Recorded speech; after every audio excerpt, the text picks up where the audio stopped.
Pessoal, lamentavelmente, os Estados Unidos usaram seu poder de veto contra a proposta brasileira no Conselho de Segurança da ONU, uma resolução preparada pelo governo brasileiro, que teve uma votação histórica, pessoal. Mais de 12 votos no Conselho de Segurança da ONU. Eu, sinceramente, eu lamento muito esse veto.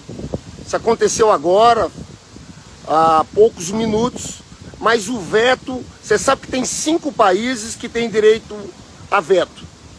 Os Estados Unidos é um desses 5 países. O Brasil teve 12 votos. A posição costurada pelo governo do presidente Lula de uma solução de paz, de um cessar-fogos, da criação de um corredor humanitário agora, nesse momento, porque o que está acontecendo é uma tragédia. E você sabe que a resolução feita pelo Brasil, olha, eu falo uma coisa para vocês, o presidente Lula hoje é uma grande liderança mundial, é um cara que está aí entendendo o que está acontecendo e quer salvar vidas. O Lula se posiciona como um humanista, como um pacifista, e nós lamentamos que os Estados Unidos tenham usado o seu poder de veto para derrotar essa resolução brasileira. O que dizia a resolução brasileira, pessoal? Agora eu não posso deixar, eu vou falar o que dizia a resolução do Brasil, mas eu não posso deixar de destacar que esse é um feito extraordinário do Itamaraty, do Brasil.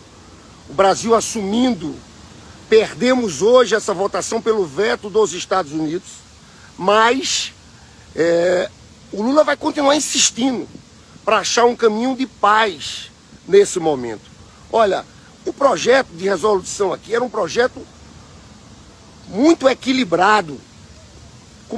Condenava os atos terroristas do Hamas. Eu estou lendo aqui o trecho de uma matéria do UOL do Jamil Chad, que eu considero um dos jornalistas correspondentes internacionais mais respeitado com credibilidade do Brasil. O que dizia a resolução? Condenava os atos terroristas do Hamas, pedia a libertação dos reféns israelenses, cobrava de ambos os lados a proteção à população civil, denunciava os ataques indiscriminados sobre Gaza, pedia que Israel abandonasse a ordem de evacuar palestinos no norte de Gaza e, principalmente, estabelecia uma pausa humanitária e pedia um corredor humanitário que tem que acontecer para... Ali a gente tem uma prisão a céu aberto, pessoal, uma prisão a céu aberto no meio de um bombardeio. Não tem outro nome que não seja genocídio na minha avaliação. 43% da população da faixa de Gaza, estamos falando de crianças até 14 anos, aquela explosão do hospital, e nós condenamos também, pessoal, os atos que está aqui no texto como terroristas cometidos contra civis em Israel.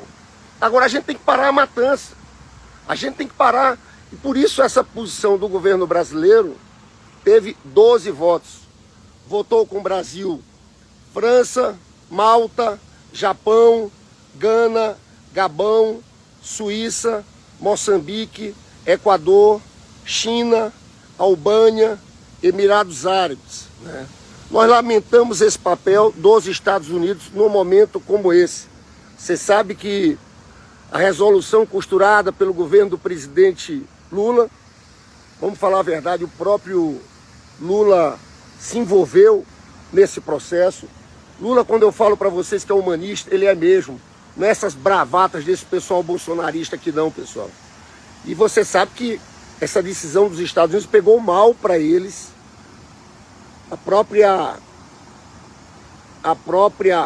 O embaixador brasileiro Sérgio Danese disse tristemente, muito tristemente, o silêncio e a inação prevalecem. É como se o mundo, a partir dessa posição dos Estados Unidos, cruzasse os braços. É uma cumplicidade, a ONU acaba sendo cúmplice por esse veto dos Estados Unidos. Eu quero mostrar para vocês aqui a repercussão que está tendo desse veto dos Estados Unidos ao projeto de resolução do Brasil. Acabou, tem gente entrando agora, essa decisão acabou de acontecer. Infelizmente, os Estados Unidos usaram o seu poder de veto, né? O Brasil teve 12 votos, e eu quero ver aqui, mostrar para vocês aqui a repercussão desse voto norte-americano, que, na verdade, está sendo muito criticado em todo o mundo, tá? A China afirmou estar em choque diante do comportamento dos Estados Unidos e apontou que o texto brasileiro era a visão da comunidade internacional. A delegação de Pequim qualificou o gesto americano de incrível e destacou como os Estados Unidos não manifestaram oposição ao texto nos últimos dias. Olha, hoje, lamentavelmente, o Biden também dá uma declaração dizendo que aquele atentado que explodiu no hospital, que não era Israel. Gente, vamos lá. O Lula, desde o começo, condenou o ataque, chamou de terrorista, o ataque contra civis. Agora, o que está acontecendo ali na faixa de Gaza, pessoal, eu quero chamar a atenção a vocês, é um genocídio. E dizer que aquela bomba não veio de Israel, gente, aqueles grupos islâmicos não têm precisão, aquelas bombas dele não têm precisão alguma. É um absurdo o que esse pessoal está fazendo, o que esse governo da extrema-direita. Você sabe que esse Benjamin Netanyahu, ele tem 80% de rejeição em Israel. Ele montou lá um governo de extrema-direita, que nunca quis, na verdade, a consolidação dos dois estados, o palestino e o israelense. Eu sempre falo muito, a gente tem que citar e tem que falar para o povo de Israel também, para os judeus. Você sabe que hoje existe uma maioria progressista em Israel. Você sabe que aquela turma que mora em Tel Aviv, que mora ali naqueles kibbutz, não são Benjamin Netanyahu. Não defendem sua política. Muito pelo contrário. E é preciso voltar ao Acordo de Oslo. Você sabe que em 1993 teve aquela foto histórica do Yasser Arafat, representando a OLP, a Autoridade Palestina, com Yitzhak Rabin, que era o premier israelense, e Bill Clinton estava lá, isso na Noruega, e foi assinado aquele tratado de paz. O que aconteceu, pessoal?